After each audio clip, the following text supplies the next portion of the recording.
I just had to let you know you're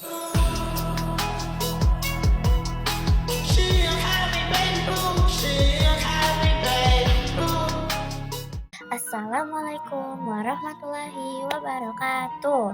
Wilujeng enjing siang sonten wengi sadayana. Perkenalkan nami Abi Fadanel Azafati kelas 7G.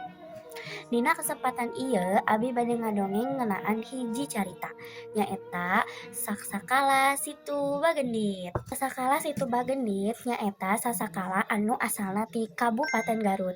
Sasakala ieu nyaritakeun hiji randa beunghar kacida ngaranna Nyai Endit. Sanajan hartana loba, Nyai Endit boga sifat nu kacida gorekna nyaeta kikir atawa pedit, sombong, sarta sok ninas rakyat miskin ku cara minjemkeun duit make bunga nu kacida luhurna. Hiji poe aya aki-aki pengemis nu kacida lapar jeung haus datang ka imahna minta tulung. Lainna dibere dahar, Nyai Endit kalah ngusir jeung ngahina eta aki-aki kalayan kasar. Saacan Endit, eta aki-aki nancepkeun iteukna kana taneuh, terus nantang Nyai Endit pikeun nyabutna. Teu aya saurang pun anu bisa nyabut eta iteuk nepi ka tungtungan dicabut deui ku eta aki sorangan.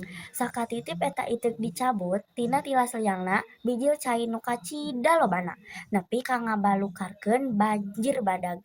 Rakyat mah kabeh kalabur nyalametkeun diri, tapi Nyai Endit kalah sibuk ngagendong peti emas nepi ka manehna ti teuleum babarengan jeung sakabeh hartana. Eta ganangan cai nu kacida legana teh kiwari katelah Situ Bagendit. Amanat atawa pesan moral tina Sasakala Situ Bagendit nyaeta kahiji, ulah jadi jalma anu sarakah atawa rakus jeung ngan mikiran diri sorangan. Kadua, kudu daek nulungan batur jeung boga rasa nyaah ka sasama.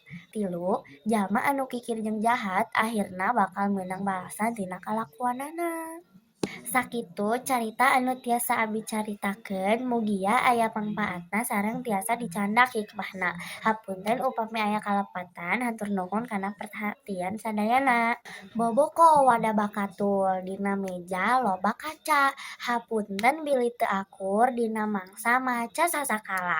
Wassalamualaikum warahmatullahi wabarakatuh. I just had to let you know you're She a happy baby, she